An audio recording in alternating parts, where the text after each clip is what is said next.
Hi guys, welcome back to my channel. It's your girl Nanu back again with another video.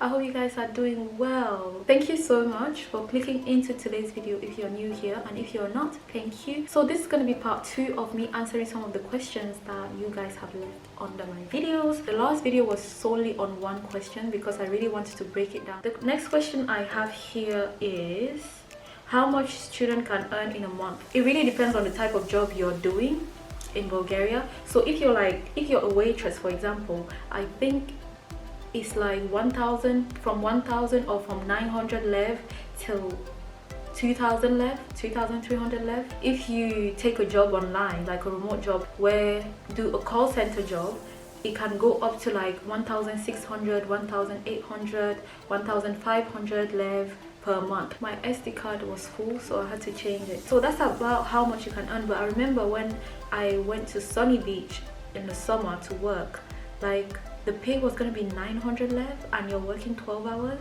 And after 2 weeks, or was it 1 week? I didn't even last for 2 weeks, guys. I just quit. 900 lev, 12 hours. I was like, whoa. The pay depends on the kind of job you're doing. Somebody said, hi, I am from Cameroon and I would like to study in Bulgaria, but I don't know where and how to start.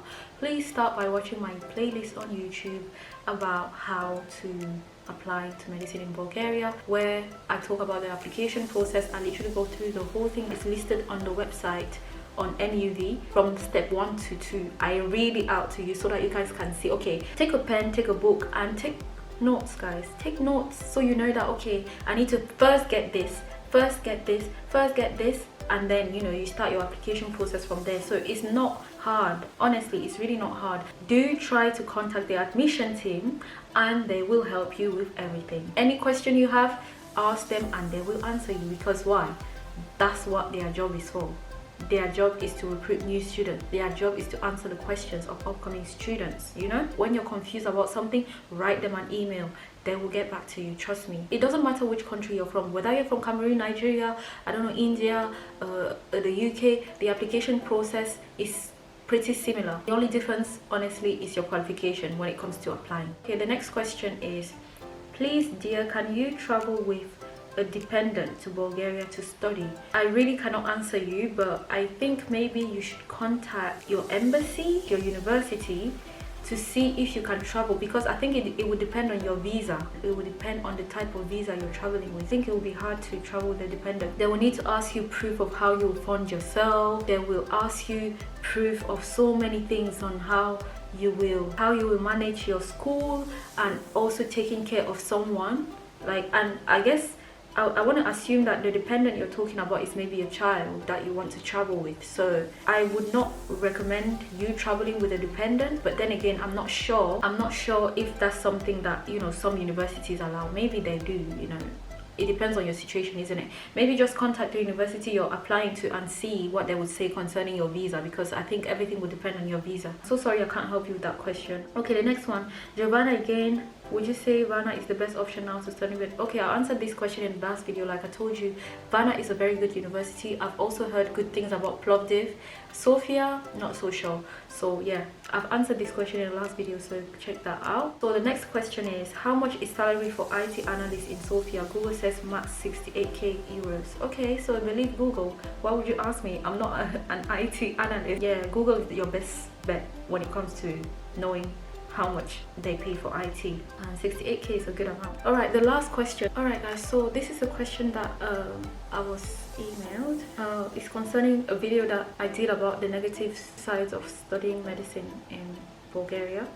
So the person asked, because I talked about the lack of practical skills, she said, is it because of the language barrier, or is it because the school doesn't give importance to clinicals, or is it because the patient inflow is less? I think it's because the language barrier has to do with it, and it's nothing to do with the patient inflow, because they are patients.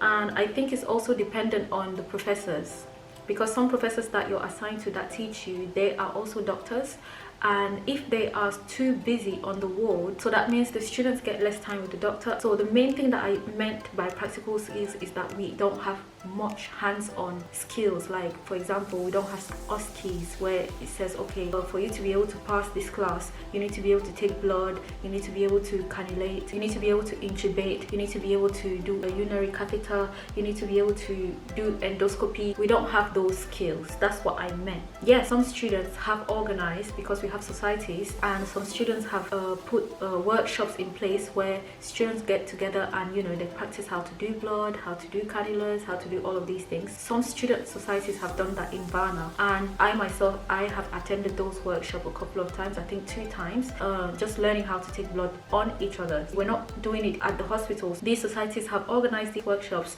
so that us as students, we know we do it on ourselves. That's why I say that everything will honestly depend on you. I mean, in the UK, I think the practical skills of things is taken much seriously compared to Bulgaria. They start going to the hospital early on, and they are expected to, you know, do these OSCEs under supervision, under a certain amount of time. They are expected to manage a case under an expected time and know everything. Do you get what I mean? So whereas us, it's not that way. The language barrier plays a role only for the student. If you as the student, you have not learned the language, how will you be able to talk to the patient?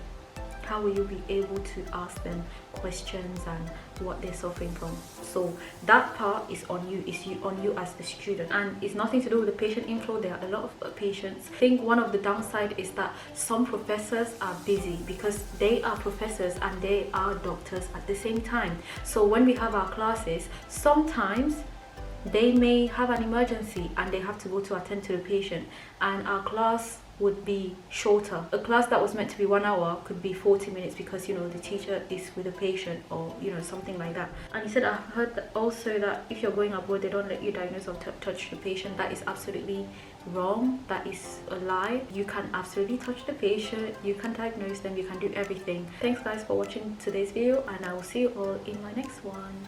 Bye.